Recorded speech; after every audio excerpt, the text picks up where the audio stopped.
Anyways, Yep, we're at album 5, and I believe, is album 5 Metallica? It it is. is. It is. Okay, so go ahead, Matt. Give me the And numbers. I this get is first take. Yeah, this is And Justice for All by Metallica, coming in at number 48 in the 1980s on Best Ever Albums, number 5 in 1988, number 366 of all time. It's Metallica's fourth highest rated album on Best Ever Albums, behind Master of Puppets and Ride the Lightning, which are 1 and 2. We've covered those already. And also behind their self titled album from 1991 that we will be covering.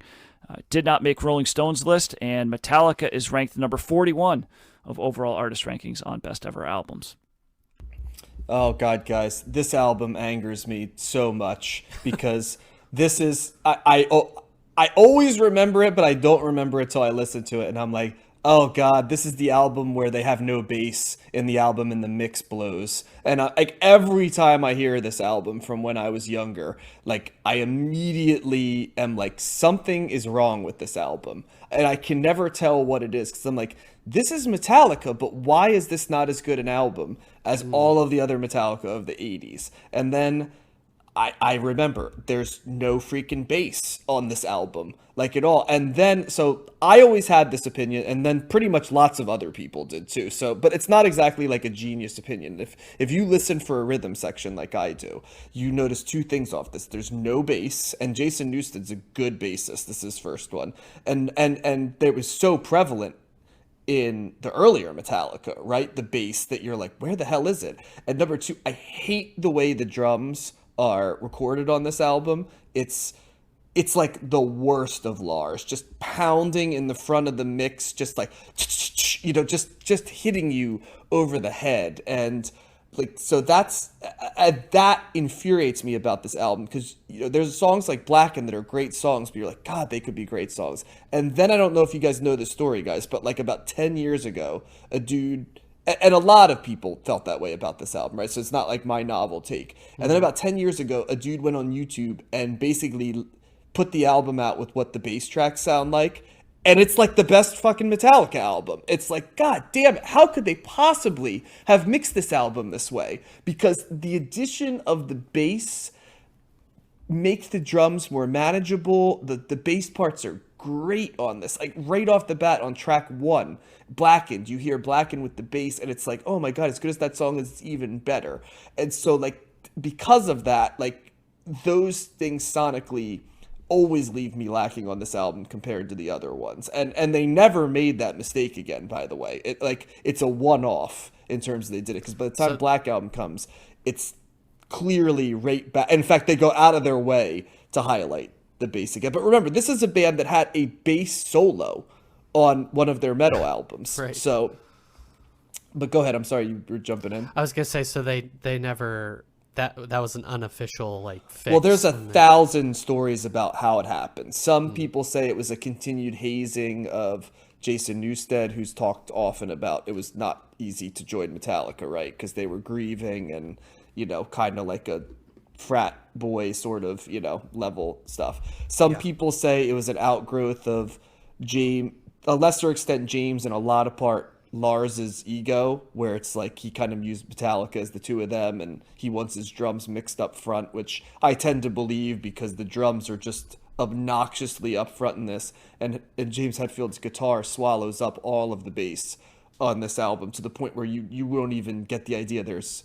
bass lines in this, which there absolutely are when you hear what's going on. And Newsted himself is like, when I heard this, I was brokenhearted because like I'm not here anywhere. So, so this isn't exactly like, you know, shock. It's just, why did they do it? And sort of James Hetfield sort of says, well, we screwed up in terms of producing it. And Lars kind of goes, well, my ego might have gotten in the way. And Jason Newsted's like, well, I don't want to remix it because it is what it is, but I was disappointed. And the producer on it's like, yeah, they listen to it and they're like, turn it down, turn it down, turn it down. He's like, you can't hear any of it. And he's like, turn it down. So there's a thousand stories, but this is also clearly where like Metallica was like, we're going all in on our prog rock influences.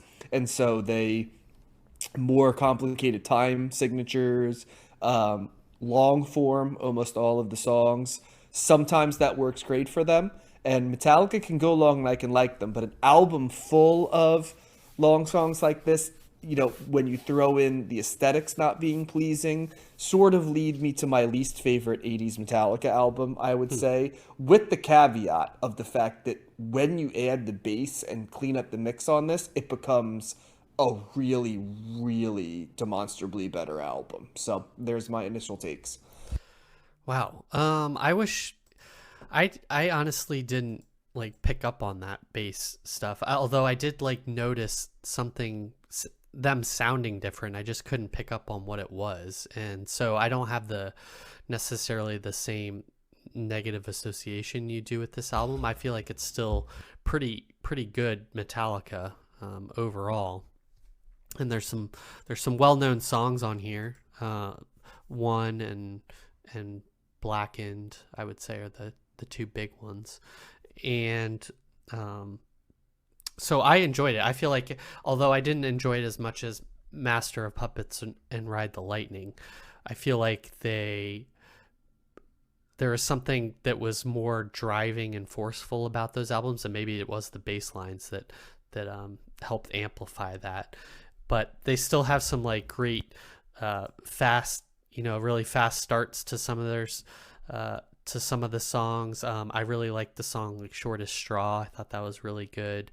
And on One, I guess that's the other. I said that. Yeah, the drums on One I really liked. I guess because they just kind of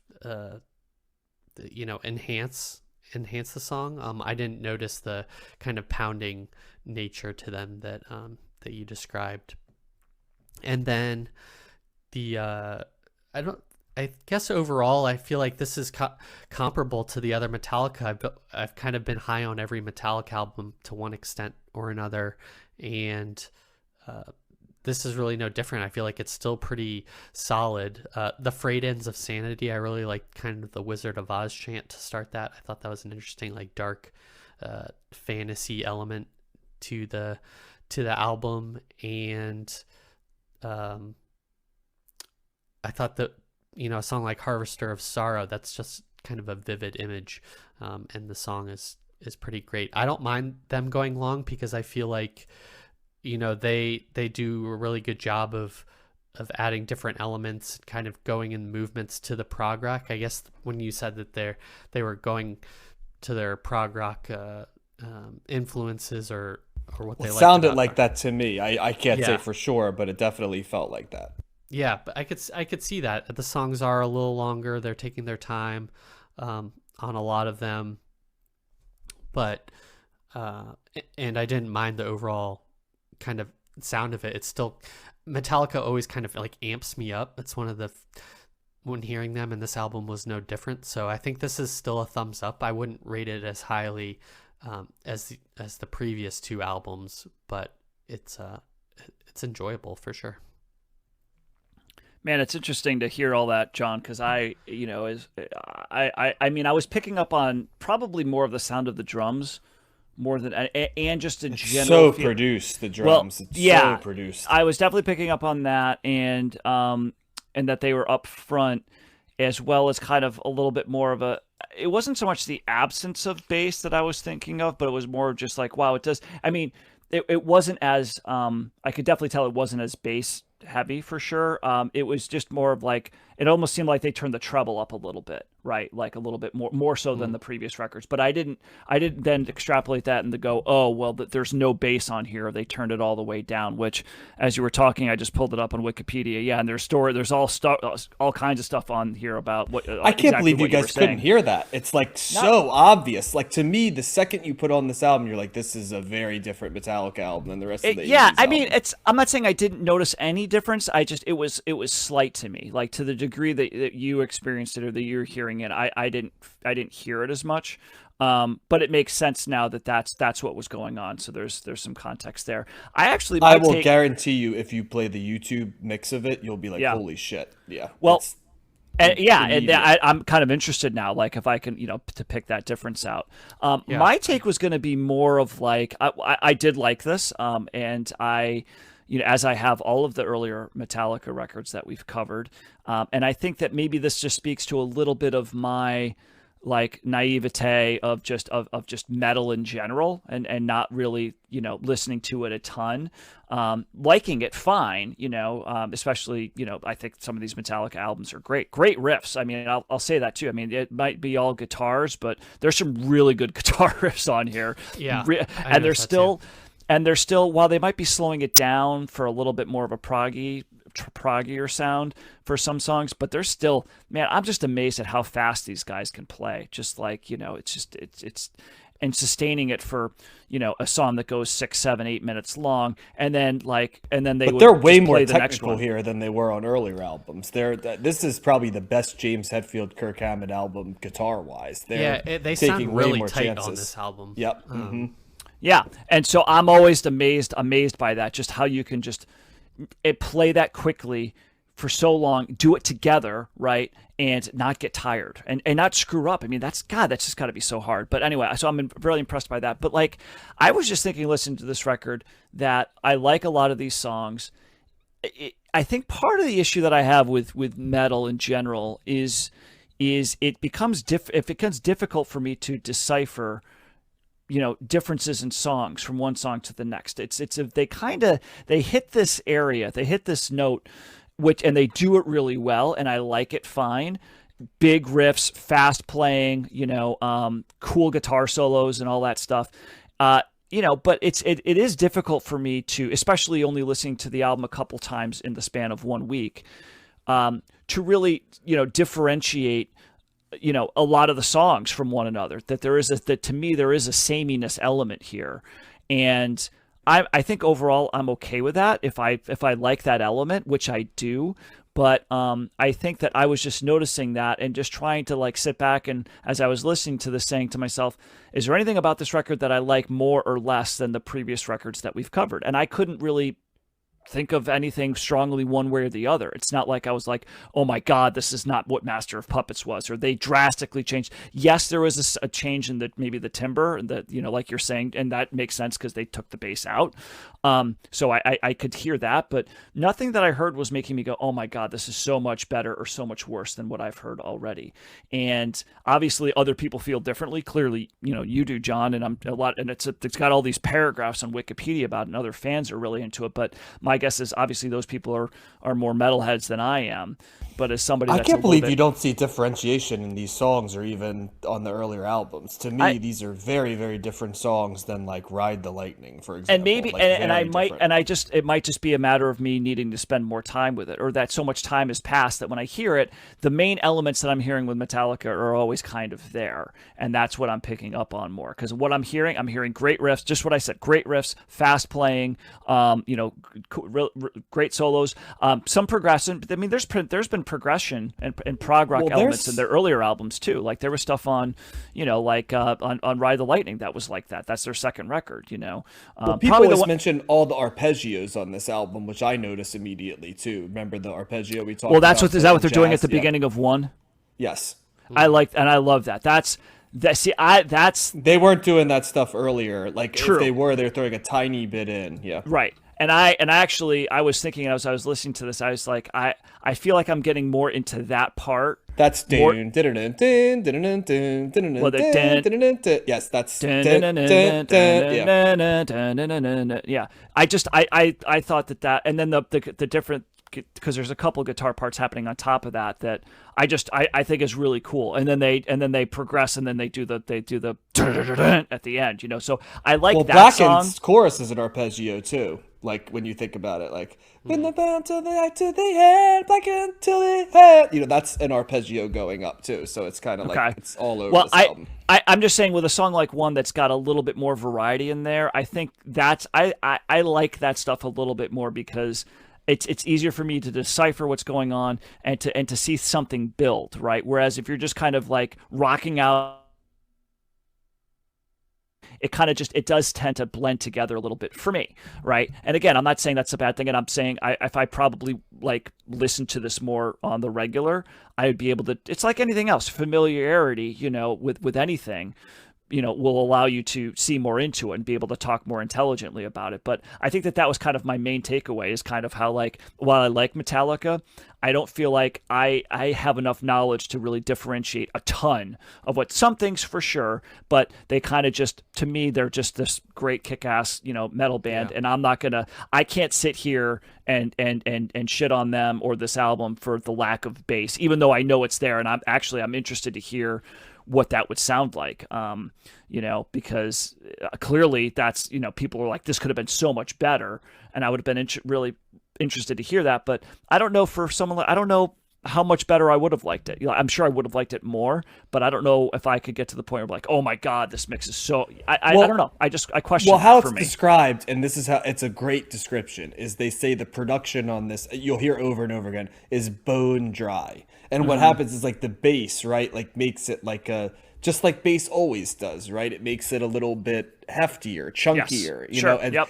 And like, that's the first thing I noticed before anybody ever had to tell me about the bass, like reading anything. Like 11-year-old me, like, was like, oh, this is a different Metallica album. This is a good guitar album. And I always felt like something is missing from this album for my taste. And it wasn't really till, like, you start reading more, and I think it was around like 15 or 16 where I first started hearing the mix on this sucks. It's like, yeah, I think that might be what it is. And then it's like, but you're trying to figure out, like, what is it? Right. And I kind of was there, and I was like, yeah, the drums, I hate how they're mixed and stuff. And then you realize, oh shit, yeah, there's no bass.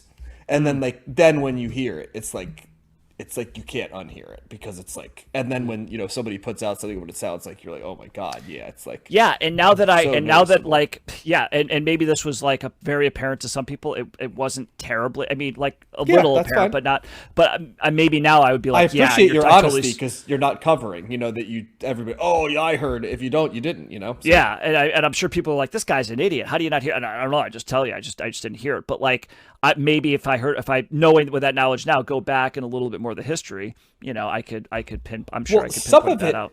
Is also because there's a lot of metal bands where the bass is there, but it's not an important part of it. But Metallica stood out, right, by their own admission, for the fact that, like, Cliff Burton and, like, the bass parts were so a part of their sound. So when you steal that from Metallica's sound, and then when you listen to, like, the Black Album, right, or the self-titled, it's once again, like, immediately apparent when you're listening to it, like, how, and so, like, for it to just disappear off the face of the earth. Yeah. And a lot of people who haven't loved the newer Metallica, a big argument is that even though in their mind Robert Trujillo is a good guy, right, like, he's just not the bassist, right, that the previous two were. So well, it's interesting here. So I guess that they decided, it's on Wikipedia, it says that they decided not to adjust the mix for the remastered 2018 reissue. Right. Yeah, they said it's as it is. It's a history piece. Yeah, it's like a snapshot of history. That. Yep. Yeah, They've always said that. That goes back to like that like Metallica therapy thing when they were talking about that. Because remember, part of why they went to therapy was because Newsted was like, "Fuck it, I'm out of here." And like, one of the things he said is, "You've always kind of like not respected my contributions," and that, of course, leads immediately right to like, "Oh well, it all started from the beginning." So yeah. Interesting though. Yeah, I'll have to go back and listen to I think I have to hear them back to back in order to notice that more. Well, think about Enter Sandman, a song you guys know, right? Like, say the riff to, like, hum the riff to Enter Sandman, right? Mm-hmm. So you've got the up there, but also there's that right? Yeah, like there's more heft to that. Yes, driving bass, right? And that's what's missing. Think of Welcome Home Sanitarium on the other album. Like, there's that high guitar part that there's like, like right underneath. It's like, that's what's missing. Yeah. All right. Now I've got homework to do. There you go. So, yeah, it won't take you long. Trust me. Well, maybe I'm overplaying it. Maybe you need to listen to more metal, but John, is a thumbs down on this record then? In the middle, because there's a lot to like about their increased lyricism. There's some really good songs lyrically on this album, and also as a guitar album, it's, I would argue, Metallica's best guitar album up to this point. So there's a lot to like on that, and the increasing complexity is cool. I don't know if they ever reach that level of virtuosity again, really, but like kind of like I love some of the albums that are coming up in terms of for different reasons, right? But not in the way that I like the '80s albums. And it isn't really until you see them perform in front of the like San Francisco Symphony Orchestra where you're like, oh shit, you know what I mean? Like a lot of these songs have real complexity to them. Yeah. And some of the best songs in that set are songs from this album. But Yeah. the lack of bass and the way the drums are recorded on this are real barriers for me in terms of Interesting. moving it up. Well, Yeah. I'm guessing too then that when they perform these songs live, the bass is back in a meaningful Absolutely. way. So yeah. In the way it Yeah. would be when you play live, right? Yeah. Yeah. I will say this is also that this was the time when I was first made aware of Metallica through the one video, which is freaking creepy video, man. That is a creepy ass video, but a it's great stark song. It's a stark Yeah. story that it's based on. It's basically a guy who comes back from war as like, you know, he loses his legs and his arms and can't talk, and he's basically alive. Can't but see. Yeah, dead. can't. Can he It's hear? like- Can he? Yeah, it's like does he it's have a any bleak- senses? No, it's basically like Yeah. he's in that area where he's living but dead, right? Like it's just like, oh god, it's a horrible like concept. But I mean, Metallica always wrote very dark lyrics, so Right. and yeah, James Hetfield had read that story and made a book out of it. So. Well, wasn't the video like? Wasn't there a movie made out of it too? Because the Yeah. video like has scenes from the movie. You've never seen the video, Josh? Oh, it's creepy as hell. You should watch it. It's a very bleak video. Yeah. Especially at the very ending, you're just like, holy crap. So yeah, it's intense, but the freaking song is great. So. Well, I mean, the chorus is hold your breath as I wish for death. You know what I mean? So it's you got to get an idea right off the bat. I think Enter Sandman's the first kind of my exposure to Metallica. Yeah. I remember that video, so I think that's probably where everything started from. Yeah, well, that's when they really blew up on the MTV, Yeah. the mega scene and stuff. So Well, yeah, they did that. Unforgiven. Anywhere, Nothing Else Matters. Nothing else matters. Yeah, there's a ton in a row. So Yeah. So okay.